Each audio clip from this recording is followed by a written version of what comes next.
Indian ക്രിക്കറ്റിന്റെ ചരിത്ര പുസ്തകത്തിൽ ഇനി ഗൗതം ഗംഭീർ എന്ന പേര് വെറുമൊരു കളിക്കാരൻ്റെതല്ല, മറിച്ച് വിജയത്തിന്റെ തമ്പുരാൻ എന്ന അടയാളമായി മാറിയിരിക്കുന്നു.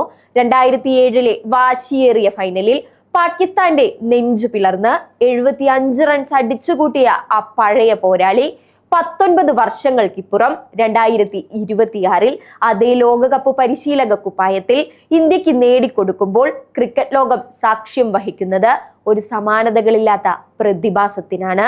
പരിശീലകനായും കളിക്കാരനായും T20 ലോകകപ്പ് കിരീടം നെഞ്ചോട് ചേർക്കുന്ന ലോകത്തിലെ ഒരേ ഒരു വ്യക്തി, അതാണ് ഗൗതം ഗംഭീർ.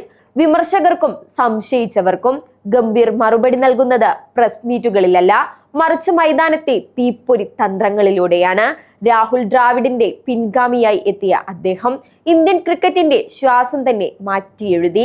ക്രീസിൽ വന്ന് പന്ത് മുട്ടി സമയം കളയുന്ന പഴയ ശൈലിയല്ല, മറിച്ച് നേരിടുന്ന ആദ്യ പന്ത് മുതൽ എതിരാളികളെ വിറപ്പിക്കുന്ന അഗ്രസീവ് ബാറ്റിംഗ് ആണ് ഗംഭീർ ടീമിൽ കുത്തിവെച്ചത്.